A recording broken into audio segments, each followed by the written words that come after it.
homeless sometimes, living out of a car, passive suicidal ideation. People that we serve have rights. I'm Danielle Jahnke. I'm from Ripon, Wisconsin, and I went to school at Ripon Public High School.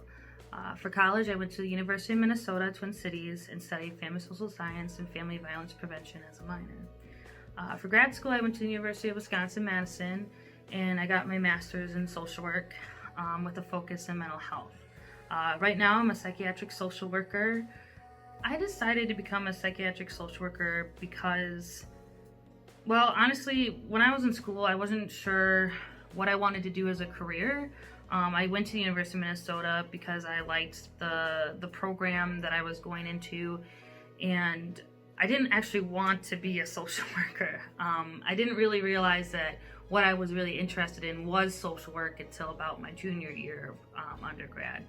So then I was like, well, if I want to be a social worker, either I would have to transfer or get my master's in social work, and I didn't want to transfer because I loved the University of Minnesota. So then I kind of just realized that the courses I was taking and the things that I was doing, that social work is what made the most sense. So as a psychiatric social worker in my current job, I do a couple different things. I monitor Chapter 51 mental health commitments and 90-day settlement agreements. So with those, it's kind of just making sure that people stay safe. These are people who are thinking about suicide or have been suicidal, and just making sure that they're okay. And a lot of times this comes with medication orders, so making sure that they're taking their meds and going to their appointments until they get, stable, because the goal is to keep them out in the community, not inpatient. Another thing that I do is I am a CCS, Comprehensive Community Services Facilitator, which is a program that we have here. It's a federal program, and I help people and facilitate their goals. So we have a plan that they work on, and they identify different goals that they want to work on. And I just make sure that the different providers and people that they're working with are working towards these goals. And, sometimes I work on certain goals with them. And then the other part of my job is I do outreach. So that's kind of, a generic program, just so kind of a mental health program that's outpatient, helping people, get to their appointments, to help them, if they need help with medications, making sure that they have services in to help with medications. It's just kind of a just outpatient program that we have. And then all of that, I don't work in crisis specifically, but sometimes there's crisis aspects of the job, especially with the Chapter 51 commitments and such. So sometimes we have clients or consumers who are in crisis. So yeah, that's basically pretty much what I do, and the goal is to just help our consumers be well and reach their goals. So what I enjoy most about my job is probably working with people who are in crisis. I think it's really rewarding to kind of see someone make progress, because sometimes people are really severely mentally ill or not doing well. And watching them kind of get to that more healthy place is really rewarding. Or even people who, were very suicidal or a very low spot, and just seeing them get to a place where they're feeling better. That's probably the most rewarding part of my job. And probably the hardest part of my job is probably kind of on that same note as far as this Chapter 51 commitments and such. People that we serve have rights. They have a right to not take meds if they're not hurting themselves or other people. They have a right to live the life they want to live, even if we might not think that it's the best that they could live. And sometimes that can be really hard, especially for families, which it's great when people have family that cares about them, because we have consumers who don't have family that are in their lives, and that's really hard too. But sometimes it's really hard for families because they're, oh, my loved one is really struggling, they're really ill, they really need help, can you do something? And unfortunately, well, unfortunately, or, however you want to look at it, if someone isn't hurting themselves or other people, they have a right to not seek treatment if that's not what they want to do, and that can be hard for families because they obviously, they do want the best for their family member. And, it's hard sometimes to tell them, hey, like, I'm sorry, but there's not really anything we can do unless they agree. So that can be hard sometimes to kind of have those conversations. And a lot of times people don't understand kind of those differences and stuff. I mean, does my mental health get affected? Absolutely. I think I would be remiss to say that, it doesn't affect me. I would say that I am good at leaving work at home for the most part, but, there's always going to be those days where you're wondering, like, you didn't hear back from that client and you don't know where they are or what they're doing, and you're genuinely worried about them, and there's nothing you can really do. There's only so much that we can do for our clients and our consumers, so it can be hard sometimes, and just, especially and we work a lot in my job with people with more severe and persistent mental illnesses, and it can be hard to, feel kind of helpless, like you can't help them anymore, and sometimes, depending on the day, some days you're their best friend and the next day they're telling you you're worthless and that you don't do anything, and that can be hard to hear sometimes, and you gotta do the best you can to not kind of take that stuff personally, because, it's what they're going through, what they're dealing with, it's not about you. And maybe sometimes there is more that you should be doing or could be doing, and you really got to do a lot of self-reflection in this job and really be aware of yourself for multitude of reasons. I don't want to say that, I want to help people, but, I think that most people who go into helping professions, that's what they want to do with their life. They want to spend their life doing things that matter, that make a difference. So I obviously I think that has something to do with, why I wanted to be a social worker. But I think it's fair to say that there's kind of that selfish reason too of, it makes me feel good to help people. I feel good when I'm helping people. So I think there's definitely an element of that. And the other thing too is that I want to, working in this job and being a social worker, it gives me a sense of purpose, that I have a sense of purpose, that I'm making a difference, and that's a big reason why I wanted to be a social worker. So I don't have any official mental health diagnoses. I actually just started going to therapy a couple months ago. I went through 2 therapists before I got to the one that I've been seeing now. Because, it does take a vetting process. The first person you talk to is not necessarily going to be a good fit for you. You kind of have to shop around. So yeah, I don't have any official mental health diagnoses, but I do recognize in myself this kind of cyclical depression. I remember in grad school, actually, grad school was the worst. I remember the longest kind of period of this, low point of the cyclical depression, at least in recent memory, was in my second year of grad school. And I just remember waking up every day just thinking and feeling like, when is this going to feel better? When am I going to feel better? Like, I just would wake up and just feel like I just want to feel better. And I didn't know what to do or how to make it better. I just was in this kind of haze and this just downness for, I would say, 2 to 3 weeks before I kind of just woke up one day and I just felt better. And I've experienced that throughout my life. And another kind of glaring mental health thing that I've noticed in myself is, and I hadn't heard of this term until grad school actually, passive suicidal ideation. So kind of just that very kind of, I kind of just feel kind of suicidal sometimes, in the sense of not wanting to be here or not wanting to wake up, and just wanting it to be over, and like those thoughts, for a while there, the way I had described it was kind of, when you have like a really strong crush, you really like somebody, like especially when you're a teenager, and like that's all you can think about. Every free moment of, oh, you're doing coursework, and then you're not thinking about it, and that free second you think about that person.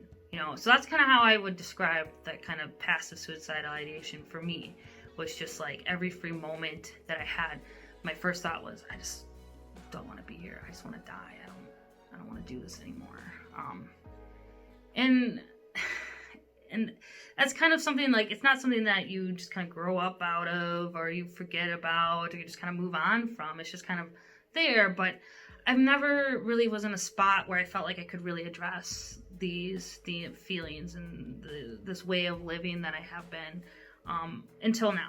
I was in school for so long, and I just finally felt established and like ready, I guess, with any kind of treatment. The person has to be ready and willing and wanting to change and wanting to address it. And I was very against even like medication too, and I'm not on meds now even. I don't. The only thing I even take ever is ibuprofen. Well, I'm supposed to be taking vitamin D too, which depression, vitamin D. So I and taking my vitamin D is something I'm working on.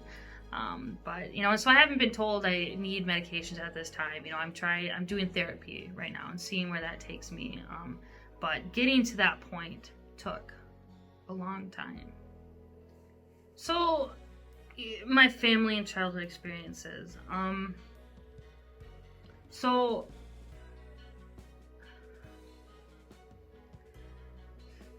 So I'm adopted.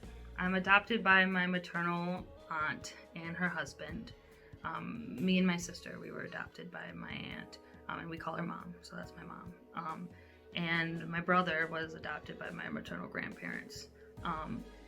And my, and everything I know about my childhood, my early childhood, I know because of my grandma telling me about it. My biological parents are deaf. They both are deaf, and they just weren't really doing so hot. Mostly, I guess, because of my father, my biological father. He was in and out of legal trouble, and kind of just made things difficult for, my mom and I, my sister, my brother. And, we were homeless sometimes, living out of a car. I actually have a picture of my brother in a cardboard box next to a mattress on the floor, and that's what he slept in. My grandma was telling me about how she had come over one time, and my crib was a laundry basket, so that sort of thing. And my grandparents tried a lot to help my mom, my biological mom, and it had gotten to a point. I actually had a younger sister, and she had passed away from SIDS. But we had ended up getting taken away. And I guess my mom had a choice. She had a choice between, her kids or staying with my biological father. And I guess she chose him, or, was upset and didn't want to agree to that sort of thing. I'm not really sure. But so the three of us were in foster care, 3 different foster cares. And we were in foster care for almost 2 years. And then my sister and I, again, were adopted by my aunt and uncle, which we called mom and dad, and my brother by my grandparents.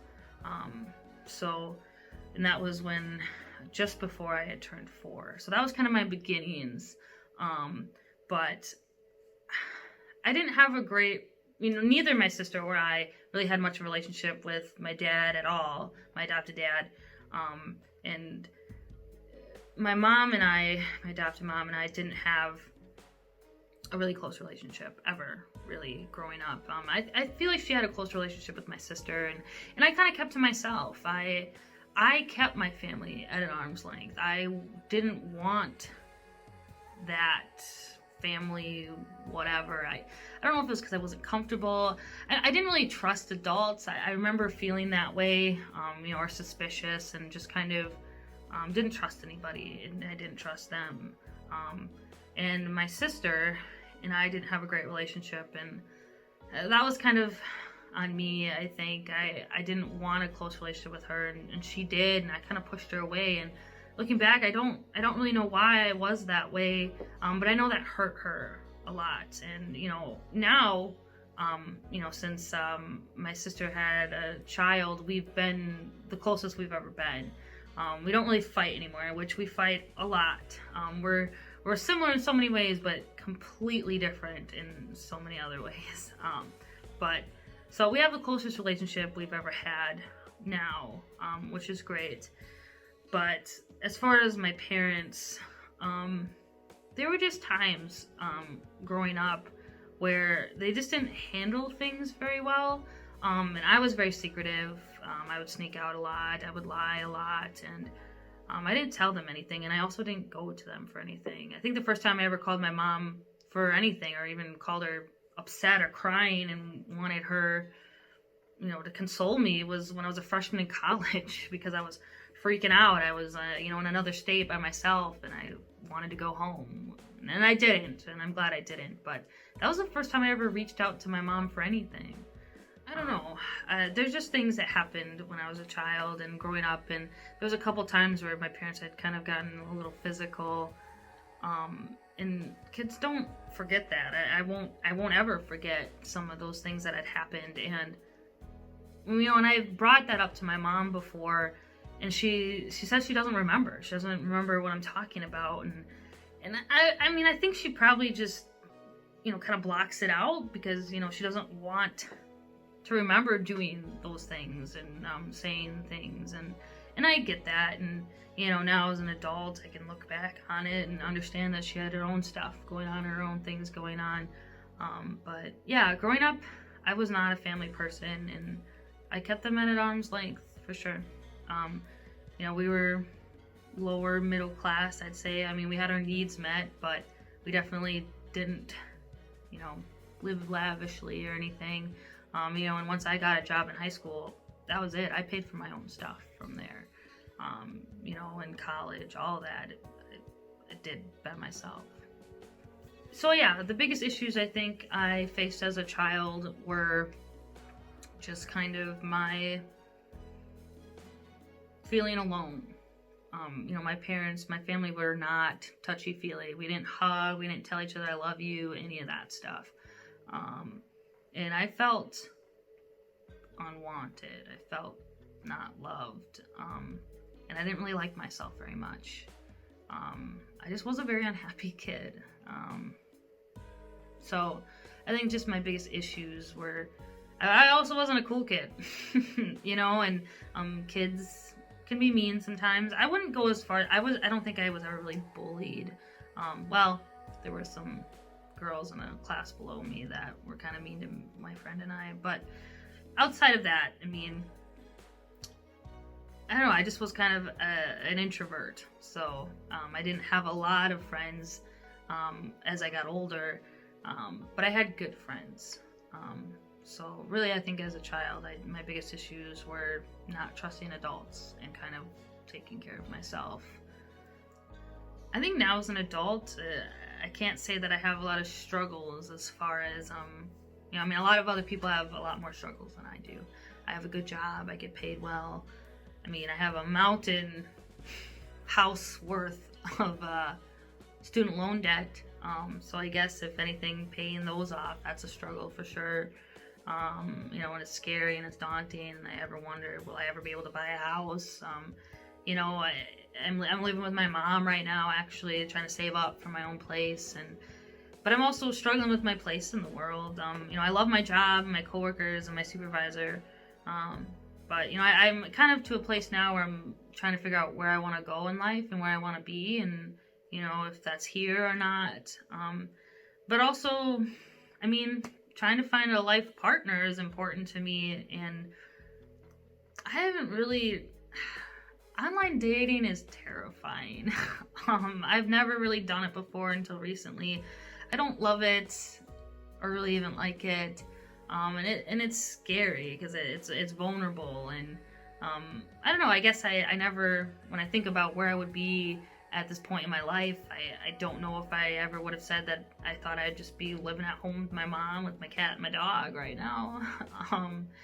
So I don't know, coming to terms with the fact that it's okay that I'm not totally figured out yet, but it's just something I've been grappling with recently. But you know, I'm taken care of, so I can't say that I have big struggles to really speak to. So I don't really work with children that much personally. I work with mostly adults, and I like it that way, just because kids are scary. They're kind of easy to mess up, right? So there's a lot of pressure when it comes to kids. But from what I do know and from what I learned in undergrad, because I actually took a class in undergrad called Parent-Child Relationships, and I learned a ton in that class. And I think a big piece of it with parenting is communicating with your kids.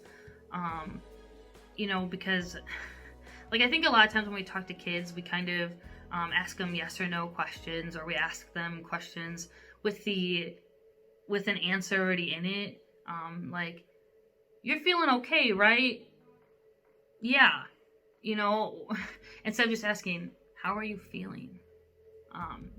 That can have a lot of impact, because a lot of the time I think we try to, make it easier. We don't know, we want to, oh, you're just feeling this way, or, telling them how, what we think they feel, when really just letting them talk and feeling heard. I think kids, teenagers, they want to feel heard. They want to be understood. So really communicating with your kids, and kind of having them learn emotional intelligence, being emotionally intelligent. There's a lot of adults who don't have emotional intelligence, but it can go a long way in parenting styles. It's just in making sure that consequences fit the actions. I don't know. I think if, never stop talking to your kids and checking in, and just asking them questions. Ask them so many questions, open-ended questions. I think the easy answer to that question is stigma. Mentally ill people, that is probably the biggest. I mean, if I had to pick the one thing, that would be it. Because stigma just affects so many other things in every different area of their life. I mean, the way people treat them, the way people talk to them, the way people understand mental illness, all of those things have a direct impact on them and their lives. Whether we realize it or not, and it informs policy, and informs, social media and the media in general, and all of these things, and how mental illness is understood and portrayed. It affects people who are mentally ill. An example that I'm thinking of is when I was in one of my internships, and there was a group of consumers who were talking to each other, and they were talking about school shooters and how people were using the word crazy. Like, oh, they're mentally ill, they're crazy, because mentally ill people would be the only people to shoot up a school.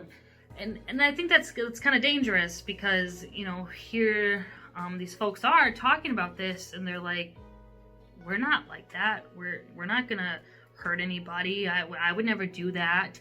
And some people have awareness of their mental illness, and some people don't. And but people who do, and hearing those things, like, that can be really hurtful and damaging.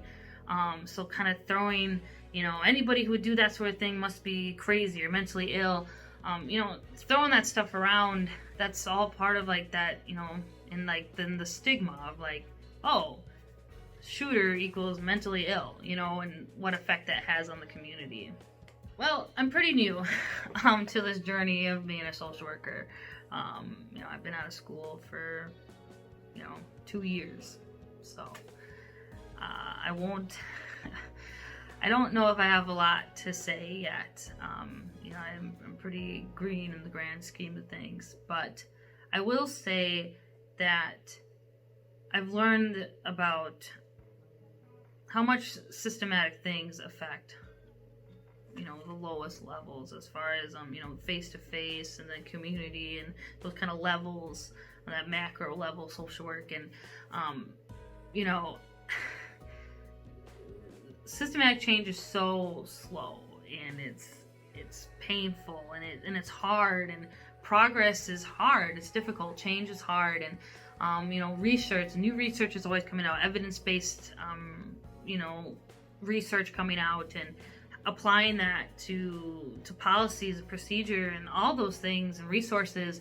It's hard, it's slow, and it takes time. And I think, as you know, in my time as a social worker, like noticing these kind of systematic problems, or these you know, how we do things, like, is there a better way we could be doing this, or, you know, does this form need updating, that kind of stuff.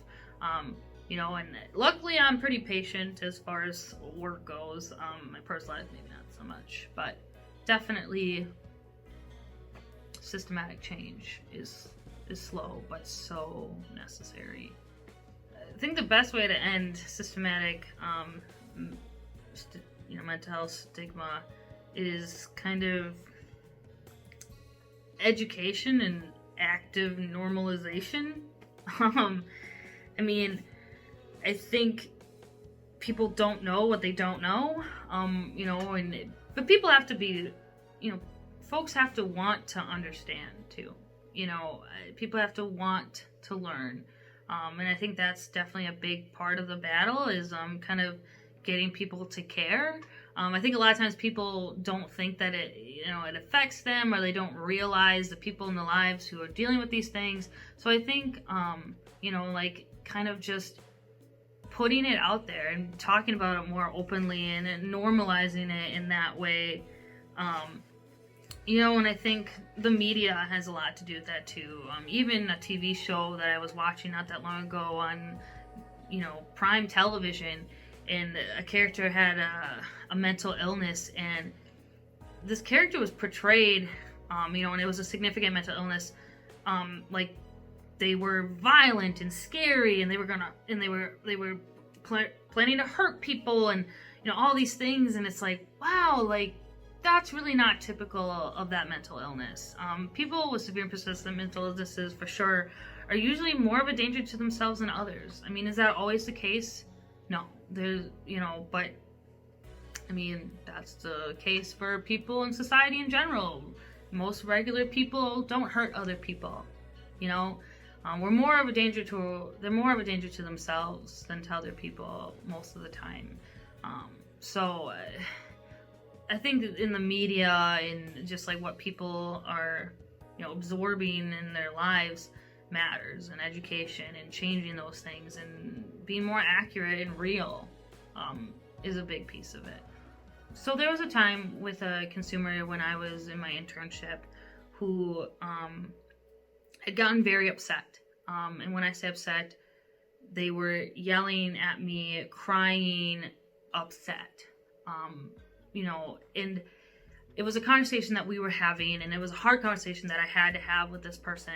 And they were just so emotionally raw in that moment. And I connected to it because, I mean, I think we all can connect to when, like, times where your emotions overflow and you were just so raw in your feelings. And I remember because I felt so bad for this person. I felt guilty, you know, that I was contributing to another hardship in their life, you know, and that I was having to have this difficult conversation with them. And you know, they were kind of standing over me, and they were just so, you know, and they were kind of getting in my space, and it was just very emotional, and emotions were high, and I was feeling elevated, and I was feeling very just I could feel their feelings radiating off their body, you know, and I was just so upset that they were upset, and I felt so bad,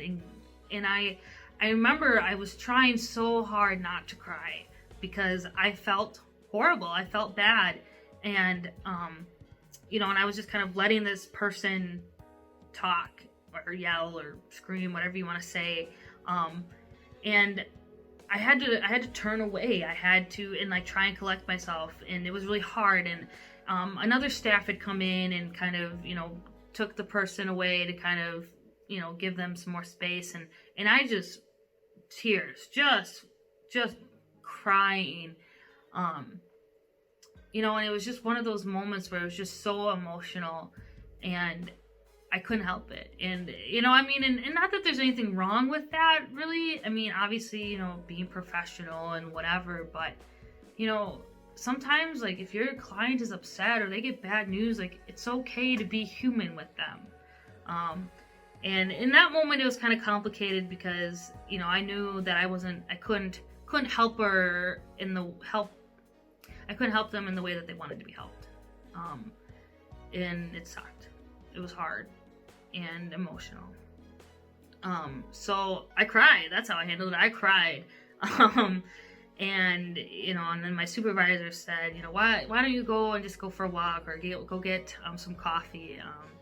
And now every time that kind of happens, because it's happened since then, you know, where I've cried at work a couple times. I mean, you know, and I go and get a coffee now every time. And it just, I walk away, I take some time for myself. You know, and I've had clients, I've had consumers that have died, you know, and it sucks. It's hard. So I go and get a coffee, and, you know, I just take some time to process. Because, you know, trying to rush through that sort of thing or just brush it off really quickly, that's not doing me any sort of service at all. So I take the time to feel and collect myself. It's hard to explain mental illness to people who, you know, who might think that it's not real, or that thinks it's some kind of character flaw, because, I mean, to me, if they really feel that way, like, you know, if you don't think mental illness is a real thing, then you haven't been paying attention. It's around us, it's everywhere, it's in our lives. You know, so, but if I had to, I mean, I would probably talk about it like I would, you know, diabetes or heart disease. You know, it's something that you can't see, but you probably believe it exists, right? And you know that to manage your diabetes, you have to take, you know, insulin or monitor your blood sugar.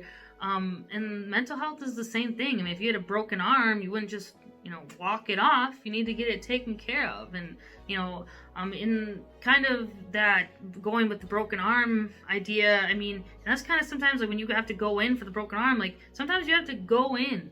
Sometimes you have to go inpatient to take some time to really get that acute treatment that right now immediate crisis need. And there's nothing wrong with that. And there's nothing wrong with advocating for yourself for that if you need that.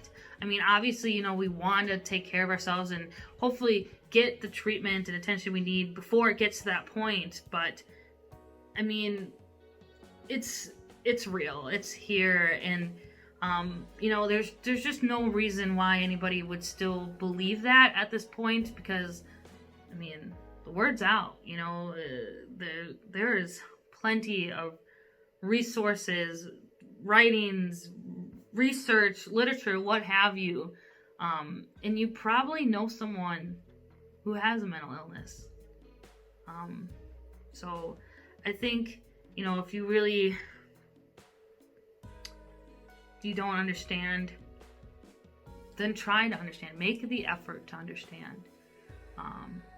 Because, yeah, like I said, if you don't think it's real, you haven't been paying attention.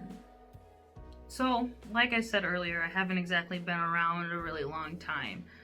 So as far as stigma and resources changing throughout the years, I would like to think that they have. I mean, I think, you know, the internet has a lot to do with as far as, you know, knowing things, because anything's at your fingertips. You just Google, you know, if you're looking for resources, a Google search, something will come up.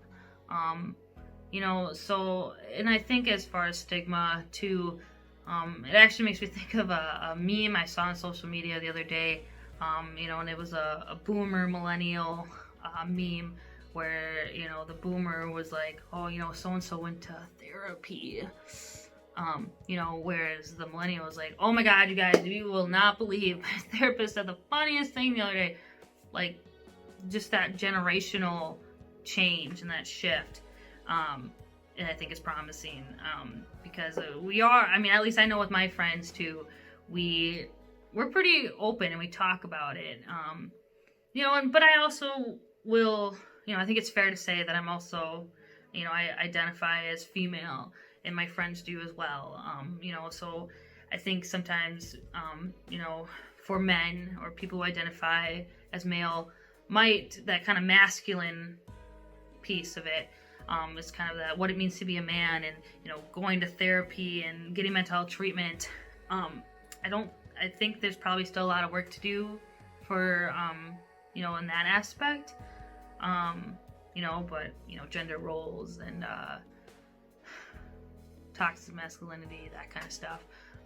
It's a whole other can of worms, but I do think that we've made progress, at least from what I can tell, just even from generational differences and people that I know.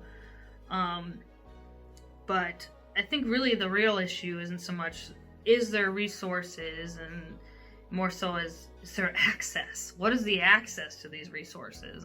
Because I was talking about Google. Well, if someone doesn't have access to internet, they can't Google.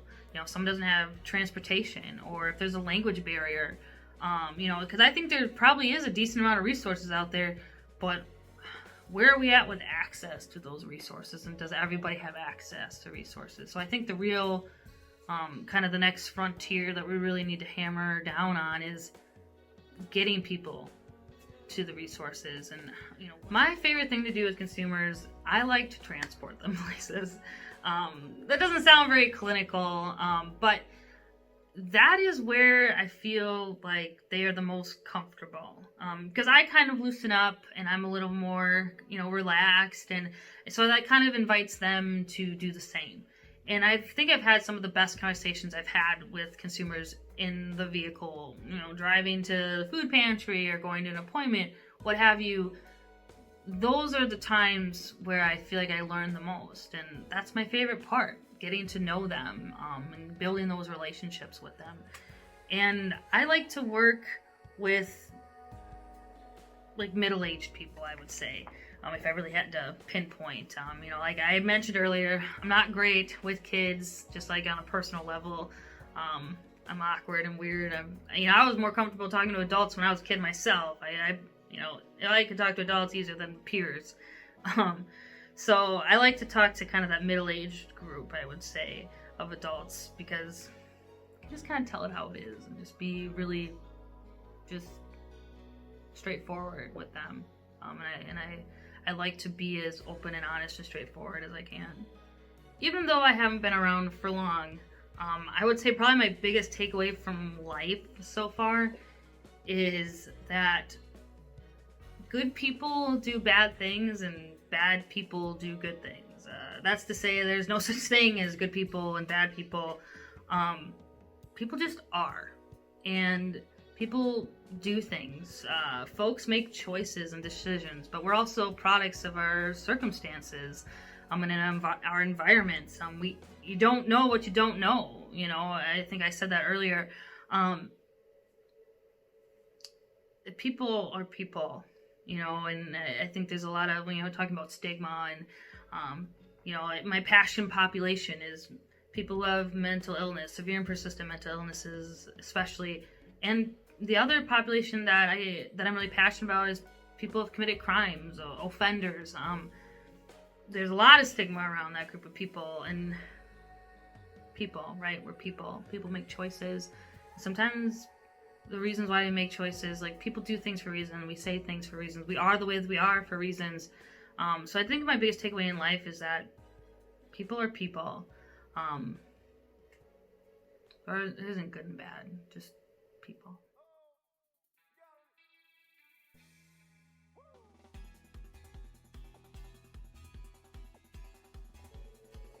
Willful ignorance.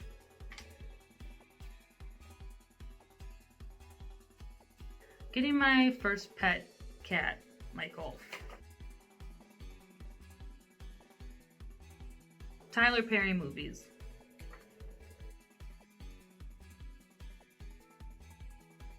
I'd have to say my superhero, if I had to pick somebody, would probably be like Trevor Noah. I think he's great, and he's accessible, and he's funny, and he's smart and witty, and just a great communicator. Hanging out with my friends.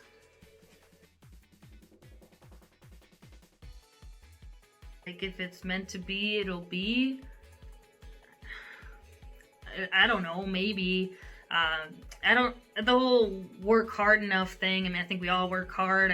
I don't think, that people have certain destinies because they didn't work hard enough. I don't buy into that. So maybe, maybe the former, that, it's set, but I don't really believe in destiny.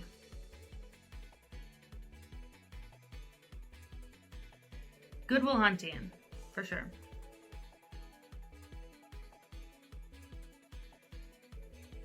Follow your heart. So I can't show you, but my hidden talent would probably be that I can ride my bike with no handlebars, pretty much anywhere. Up a hill, turn a corner, you name it. I don't have to touch my handlebars at all.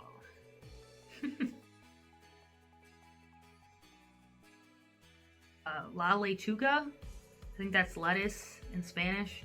I was horrible. I took two different foreign languages. I did sign language. I'm really horrible at trying to learn a foreign language.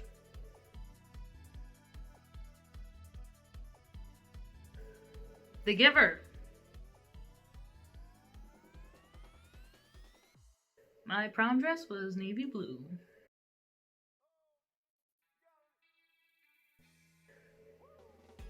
Procrastinating. I'm horrible. I'm such a procrastinator. It's terrible. Date, marry, kill. Okay. So, I'm gonna kill Tom Cruise. I'm gonna date Brad Pitt. And I'm gonna marry Chris Hemsworth.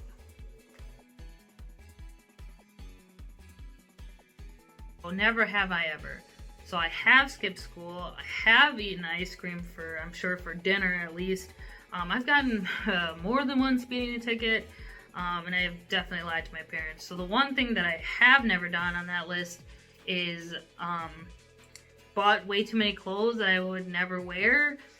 I wear every piece of clothing I've ever bought at least once. So I've never not worn because I bought too many clothes. Nope.